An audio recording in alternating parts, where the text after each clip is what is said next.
ارسل نے سنجیدگی سے جواب دیا۔ اسی رات سیکرٹری نے ایک فائل تیار کر کے ارسل کے دفتر پہنچائی۔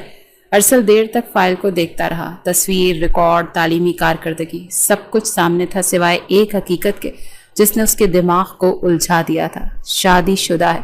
ارسل نے فائل پر نظریں جماتے ہوئے کہا، جی سر، شوہر کا نام اویس احمد ہے، وہ بھی ہمارے ایک پروجیکٹ پر کام کر رہا ہے، سائٹ ورکر کے طور پر۔ کیا وہ ہمارے یہاں کام کرتا ہے؟ ارسل کی آنکھوں میں حیرت سے زیادہ تجسس تھا۔ جی سر، 6 مہینے سے کام کر رہا ہے۔ اچھا، ارسل نے فائل بند کی، لیکن ذہن کے دریچے کھل چکے تھے۔ اگلے دن ارسل نے مینیجر کو بلایا۔ اویس نامی ورکر کو میرے آفس میں بھیجو، آج ہی۔ جی سر، کچھ خاص بات ہے؟ بس ایک چھوٹا سا کام ہے اور بدلے میں بڑا انعام۔ دوسری جانب حرین گھر آئی تو اویس نے مسکراتے ہوئے پوچھا، فنکشن کیسا تھا؟ ٹھیک تھا، انعام بھی ملا، سب خوش تھے۔ ارسل خان زادہ بھی تھا نا؟ بہت بڑا آدمی ہے، تم سے ملاقات ہوئی؟ نہیں، بس رسمی سا سلام۔ حرین نے بات کاٹ دی، لیکن وہ نہیں جانتی تھی کہ جس شخص سے وہ محض ایک فنکشن میں ملی ہے وہ اب اس کی زندگی کا دروازہ کھٹکھٹا چکا ہے، اور دروازہ کھلنے کی آواز بہت جلد سب کچھ بدل دے گی۔ صبح کے وقت حرین اپنی سہیلیوں کے ساتھ کالج کے آفس میں قدم رکھا۔ گزشتہ ہفتے پرنسپل نے اعلان کیا تھا کالج میں ایک ٹرسٹ قائم کیا جا رہا ہے جس کا مقصد یتیم اور غریب طالبات کی مدد کرنا تھا۔ اس ٹرسٹ کے لیے فنڈ جمع کرنے کا کام چند منتخب لڑکیوں کو سونپا گیا تھا اور ان میں حرین کا نام بھی شامل تھا۔ آج ہمیں ارسل خانزادہ کے آفس جانا ہے۔ وہی فنکشن والے بزنس مین نازش نے حرین کے ساتھ چلتے ہوئے کہا، ہمیں صرف فنڈ لینے جانا ہے، کوئی خاص ملاقات تو نہیں ہونی؟ حرین نے نظریں چکاتے ہوئے جواب دیا، بس تم جا کر بات کرنا، تمہیں دیکھ کر شاید جلدی چیک سائن ہو جائے۔ زرمینہ نے ہنستے ہوئے کہا۔ تینوں لڑکیاں آفس پہنچیں۔ استقبالیہ پر اطلاع دی گئی کہ ارسل صاحب کچھ دیر میں میٹنگ سے فارغ ہوں گے۔ سیکرٹری نے ایک کمرے میں بٹھا دیا۔ کمرے میں خاموشی تھی، صرف دیوار پر لگے بڑے سے گھڑیال کی ٹک ٹک سنائی دے رہی تھی۔ حرین نے اپنا بیگ سے فائل نکالی جس میں ٹرسٹ کی مکمل تفصیلات اور درخواستیں شامل تھیں۔ کچھ دیر بعد سیکرٹری اندر آئی۔ کون ملاقات کرے گا سر سے؟ ہم سب، نازش بولی، لیکن سیکرٹری نے ہاتھ اٹھا کر روکا۔ سر نے کہا ہے صرف ایک وہی لڑکی آئے جس نے انعام لیا تھا فنکشن میں۔ نازش اور زرمینہ نے چونک کر ایک دوسرے کی طرف دیکھا۔ حرین تھوڑا الجھی، لیکن ہم سب کی نمائندگی ہے، سب کو آنا چاہیے۔ سر کا یہی حکم ہے، سیکرٹری نے سرد لہجے میں کہا۔ حرین نے ہلکی سی سانس لی اور اٹھ کر کھڑی ہوئی۔ آفس میں داخل ہوتے ہی ایک عجیب سا سکوت اس پر چھا گیا۔ کمرے کی دیواروں پر قیمتی پینٹنگز تھیں، میز پر سلیقے سے رکھی گئی فائلیں اور سامنے اونچی کرسی پر بیٹھا ارسل خانزادہ، اپنے مخصوص انداز میں پرسکون لیکن گہری نظروں سے دیکھنے والا۔ آئیے تشریف رکھیے۔ ارسل نے کرسی کی جانب اشارہ کیا۔ حرین نے فائل آگے بڑھاتے ہوئے کہا، یہ ٹرسٹ کے حوالے سے ہے، غریب طالبات کے لیے تعلیمی امداد کی درخواست ہے۔ ارسل نے فائل کھولی، 2 صفحے پلٹے، پھر قلم اٹھا کر چیک سائن کر دیا۔ بس؟ حرین نے حیرت سے پوچھا۔ ہاں، اتنا ہی کافی تھا، آپ نے مانگا، میں نے دے دیا۔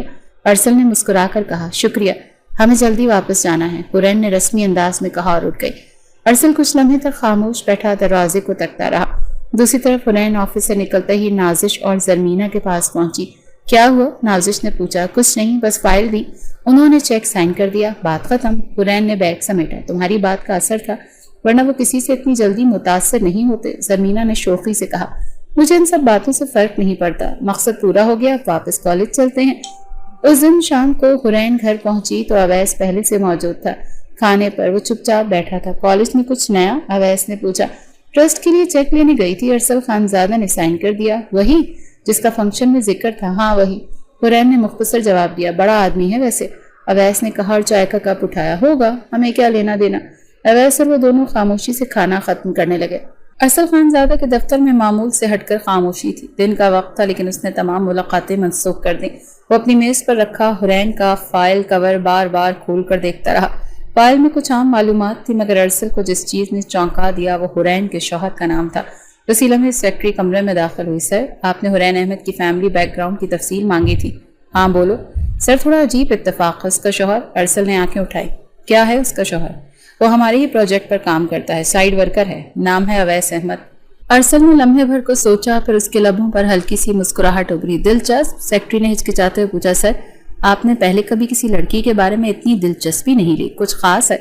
ارسل نے کرسی سے ٹیک لگا کر کہا، کبھی کبھی کچھ چہرے پہلی بار میں ہی دل میں گھر کر لیتے، اور کچھ چیزیں حاصل کرنا میرے لیے عادت بن چکی ہے۔ لیکن سر، وہ شادی شدہ ہے، میں جانتا ہوں۔ ارسل کا لہجہ اتنا مضبوط تھا کہ سوال مزید اٹھ نہیں پایا۔ اس نے میز پر رکھی فائل بند کی اور حکم دیا، کل اویس کو بلاؤ۔ اگلے دن اویس دوبارہ دفتر بلایا گیا. اس کے چہرے پر الجھن تھی. وہ نہیں جانتا تھا کہ ارسل خان زادہ جیسے بااثر انسان کو اس جیسے معمولی ورکر سے اچانک کیا دلچسپی ہو گئی ہے. بیٹھو اویس، ارسل نے نرمی سے کہا. جی سر. ارسل نے دو ٹوک انداز میں کہا. دیکھو اویس، میں جانتا ہوں کہ اس مہنگائی میں 50-60 ہزار کی نوکری میں گزارا کرنا بہت مشکل ہے، پر میں تمہیں ایک آفر دوں گا جس سے تمہیں بہت فائدہ ہوگا. اویس نے جھجک کر کہا. سر، میں آپ کی بات کا مطلب نہیں سمجھا. ارسل نے کرسی کے پشت سے ٹیک لگائی اور کہا. تمہیں اپنی بیوی کو طلاق دینی ہوگی. اگر تم ایسا کرتے ہو تو تم جو مانگو گے تمہیں ملے گا. اویس کی آنکھیں حیرت سے کھل گئیں. ایسے کے باوجود اس کے ماتھے پر پسینہ آنے لگا. اس سے پہلے کہ وہ کچھ بولتا ارسل نے کہا. مجھے زیادہ لمبی بحث کرنے کی عادت نہیں ہے، مجھے بس تمہارے جواب ہاں میں چاہیے. اویس نے نظریں جھکائی. سر، میں اب بھی سمجھنے کی کوشش کر رہا ہوں کہ آخر آپ کیوں چاہ رہے ہیں کہ میں اپنی بیوی کو طلاق دوں. ارسل نے گہری سانس لی. کیونکہ تمہاری بیوی حورین احمد، وہ میری پسند ہے، میں اسے چاہتا ہوں اور میں کسی بھی قیمت پر اسے حاصل کرنا چاہتا ہوں. اویس نے چونک کر کہا. لیکن سر، وہ میری بیوی ہے. یہی تو تمہاری سب سے بڑی کمزوری ہے اور میری سب سے بڑی آسانی. ارسل نے سیدھی بات کی. اویس نے تھوڑے توقف کے بعد کہا.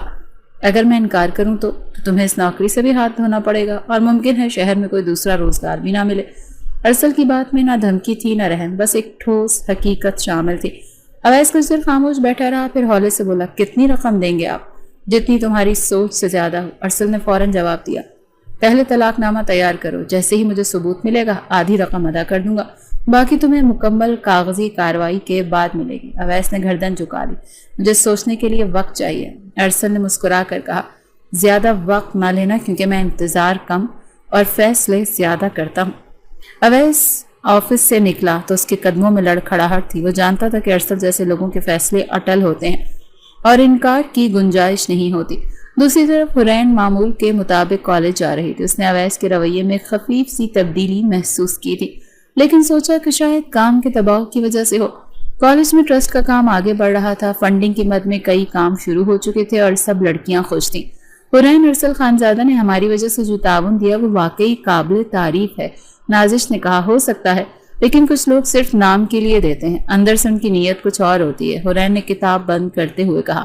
تمہیں اس سے کوئی مسئلہ ہے؟ نہیں، مجھے کسی سے مسئلہ نہیں، بس اپنے کام سے مطلب رکھتی ہوں. اگلے دن اویس خاموشی سے گھر آیا. نہ سلام نہ دعا.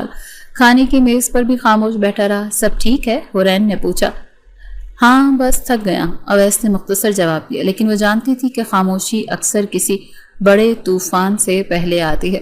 اویس نے اگلی صبح وکیل سے رابطہ کیا. اسے طلاق نامے کے لیے درکار کاغذات کی فہرست ملی.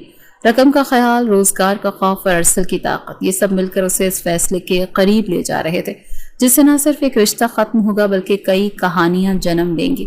اس کھیل میں پردے اٹھنا شروع ہو چکے تھے اور ہر پردے کے پیچھے ایک نیا راز چھپا تھا. صبح 10 بجے ارسل خانزادہ اپنے دفتر میں بیٹھا ٹھنڈے لہجے میں فون پر بات کر رہا تھا.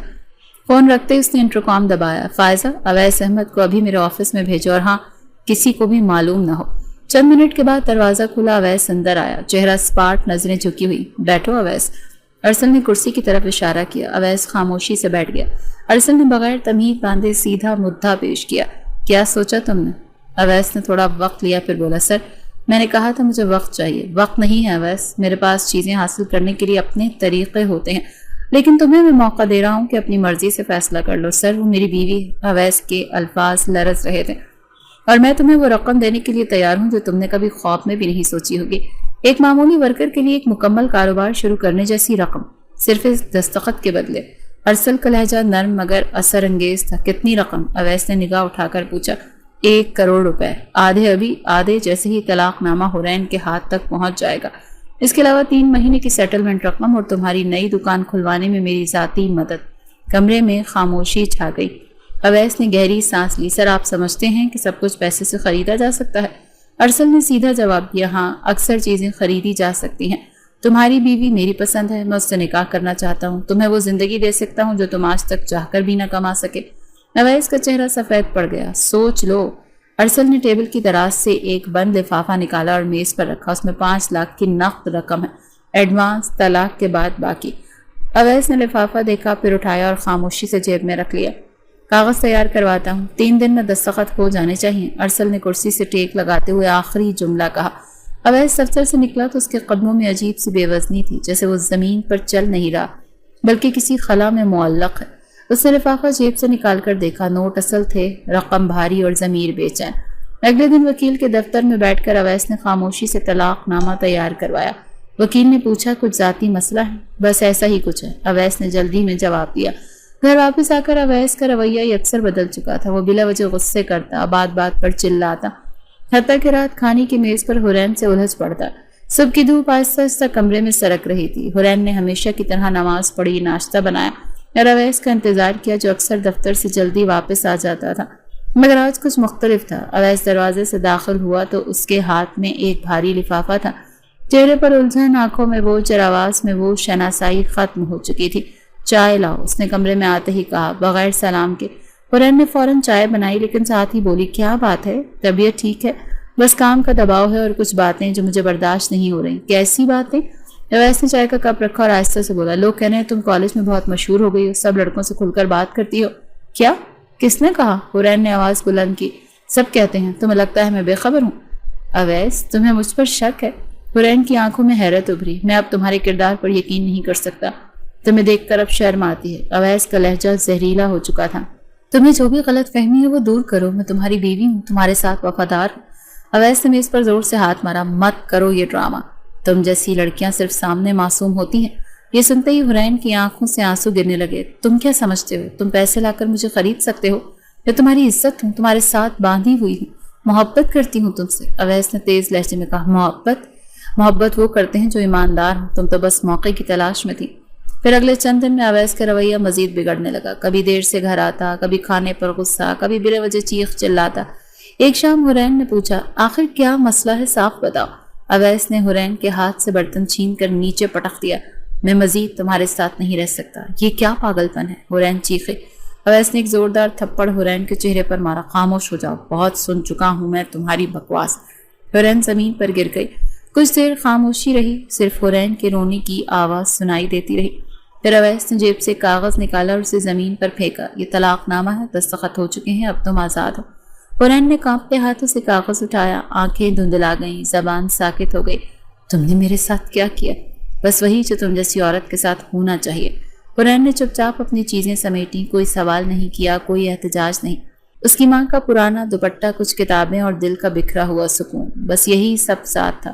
وہ دروازے سے نکلتے ہوئے رکی۔ ایک بات یاد رکھنا اویس، جو رشتے بیچ دیے جائیں تو کبھی واپس نہیں آتے۔ پھر وہ میکے پہنچ گئی۔ دروازے پر ماں نے دیکھا تو چونک گئی۔ کیا ہوا بیٹا؟ حرین نے بس اتنا کہا، طلاق ہو گئی امی۔ ماں کے ہاتھ سے پانی کا گلاس چھوٹ گیا۔ اب آپ اندر سے آیا، کیا بکواس کر رہی ہو؟ سچ ہے ابو، اویس نے طلاق دے دی، بغیر وجہ، بغیر سبب۔ ماں نے بیٹی کو گلے لگا لیا۔ آجا، سب ٹھیک ہو جائے گا۔ حرین کے کمرے میں اب صرف خاموشی تھی۔ وہ دیوار کے ساتھ ٹیک لگائے بیٹھی تھی، موبائل بند، آنکھیں خالی، دل خالی، اور زندگی کا وہ خواب جس کی بنیاد محبت پر تھی خاک ہو چکا تھا۔ اگلی صبح اویس ارسل خانزادہ کے دفتر پہنچا۔ کام مکمل ہو گیا ہے سر، ارسل نے مسکرا کر میز کی دراز سے ایک اور لفافہ نکالا۔ باقی رقم اور دکان کا کاغذ کل تک مل جائے گا۔ شکریہ سر۔ ارسل نے غور سے اویس کو دیکھا۔ یاد رکھنا تم نے پیسے لیے، لیکن وہ عورت میری ہے اب۔ اویس نے نظریں جھکا لیں اور باہر نکل گیا۔ ادھر ارسل نے انٹرکام پر حکم دیا، فائزہ، حرین کے والد کو فون کرو، بتاؤ کہ میں ان سے ملاقات کرنا چاہتا ہوں، ایک کاروباری سلسلے میں۔ سیکرٹری نے فون ملایا اور اگلی ملاقات طے ہو گئی۔ کہانی اب ایک نئے موڑ پر آ چکی تھی۔ ایک رشتہ ختم، ایک سودا مکمل، اور اگلا منصوبہ شروع ہونے والا تھا۔ حرین کو ابھی نہیں معلوم تھا کہ جس شخص نے اس کی زندگی اجاڑی اب اسی کے دروازے پر وہ آنے والا ہے۔ شام کے وقت جب حرین کے والد احمد دین اپنی پرانی سی دکان بند کر کے گھر پہنچے تو دروازے پر ایک اجنبی شخص کھڑا تھا، سفید لباس، نفیس لہجہ اور ایک پرسکون مسکراہٹ۔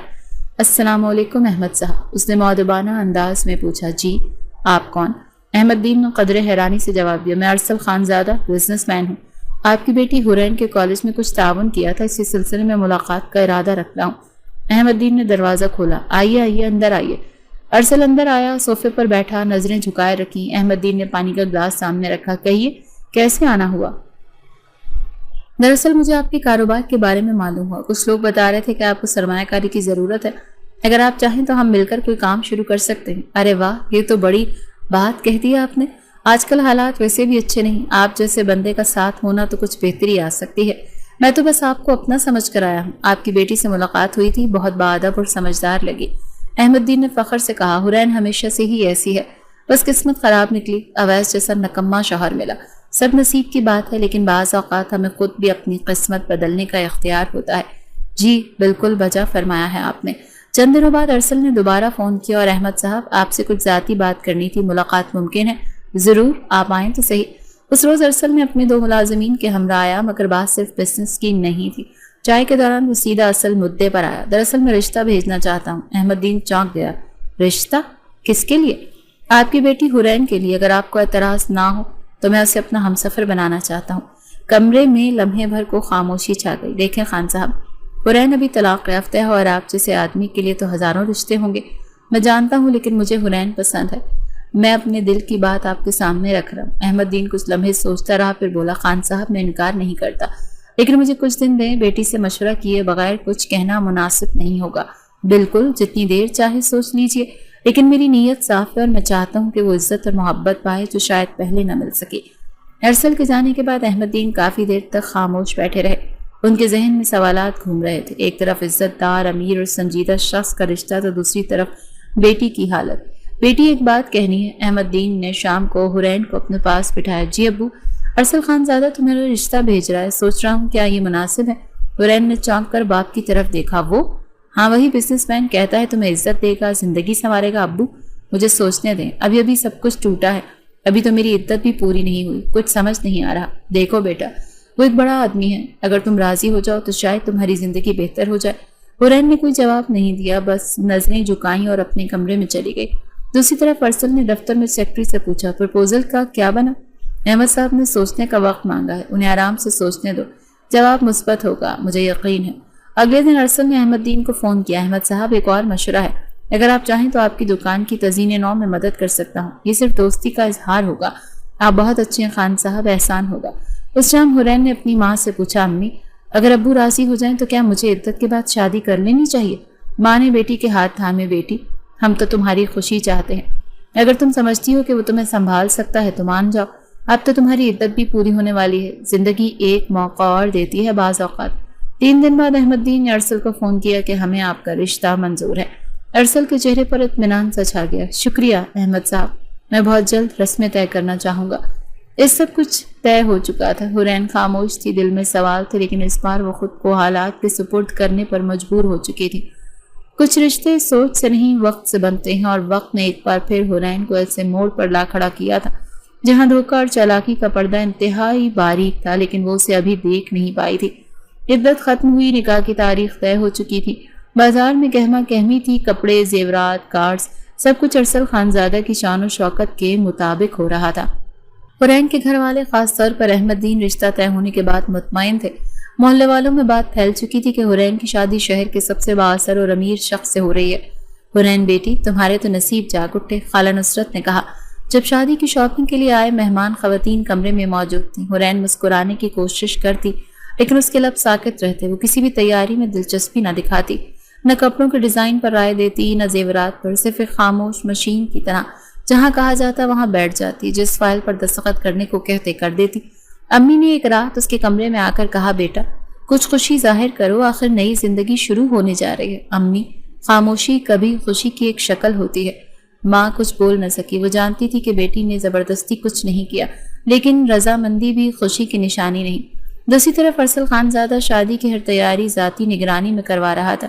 اس نے شہر کے مہنگے ترین کیٹرز, ڈیکوریٹرز اور فیشن ڈیزائنرز کو بلوایا تھا. حرین کو وہی جوڑا پہننا چاہیے جو میں نے منتخب کیا, کوئی تبدیلی نہیں. ارسل نے ڈریس ڈیزائنر کو سختی سے ہدایت دی تھی.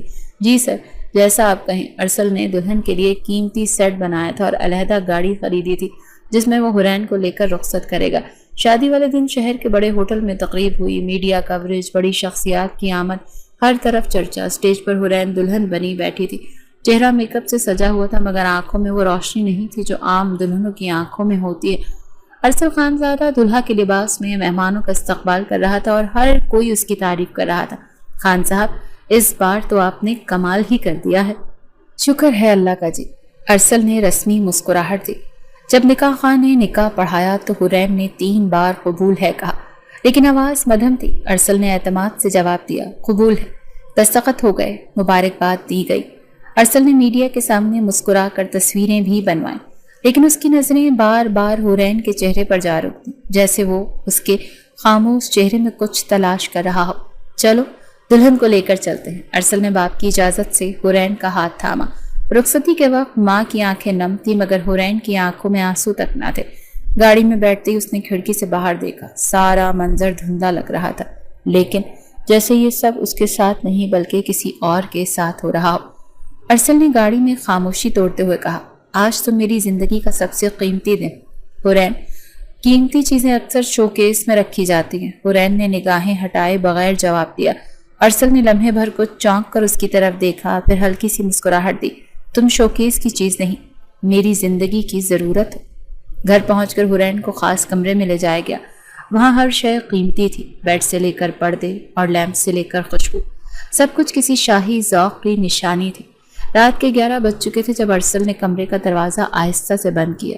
وہ تیار تھا نئی زندگی کا آغاز کرنے کے لیے، سفید کرتا، سنجیدہ آنکھیں اور چہرے پر وہی دھیما اعتماد جو ہر فیصلے کو اٹل بنا دیا کرتا تھا۔ کمرے میں داخل ہوتے ہی اس کی نظر حورین پر پڑی۔ وہ آئینے کے سامنے کھڑی، سرخ لباس میں ملبوس لیکن بالکل ساکت۔ ارسل نے چند قدم بڑھائے پھر رک گیا۔ آج کی رات صرف ہماری ہے حورین، اس نے آہستگی سے کہا۔ حورین نے آئینے میں اس کی طرف دیکھا، پھر پلٹی اور دھیرے سے بولی، نہیں، یہ رات تمہاری ہو سکتی ہے، میری نہیں۔ ارسل نے بات کا مطلب سمجھنے کی کوشش کی۔ کیا مطلب؟ حورین چند قدم چل کر اس کے سامنے کھڑی ہو گئی۔ تم نے مجھے خریدا ہے خانزادہ صاحب، جس طرح کوئی چیز بازار سے خریدی جاتی ہے۔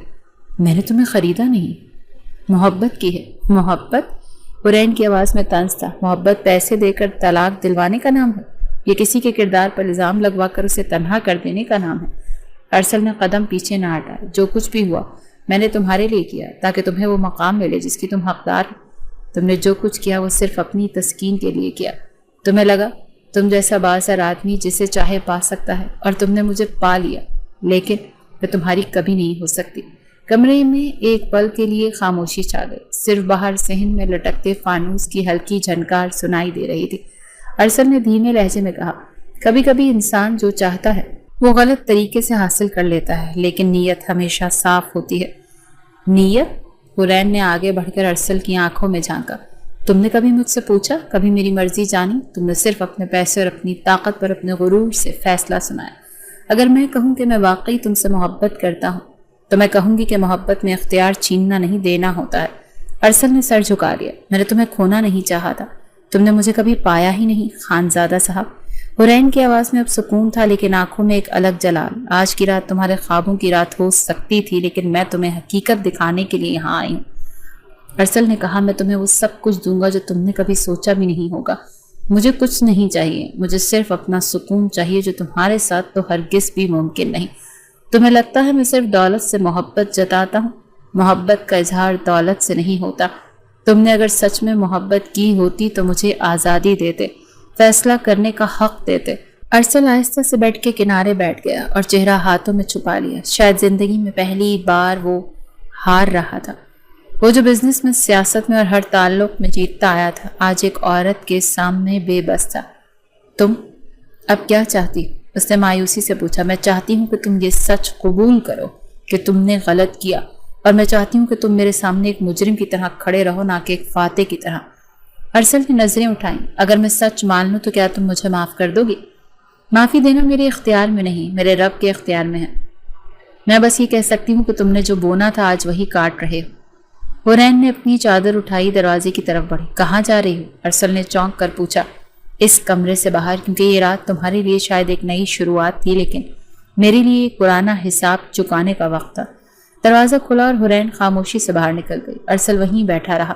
کمرے میں مہنگے فرنیچر، روشنی اور عطر کی خوشبوؤں کے باوجود صرف ایک چیز باقی رہ گئی تھی، اور وہ تھی خاموشی۔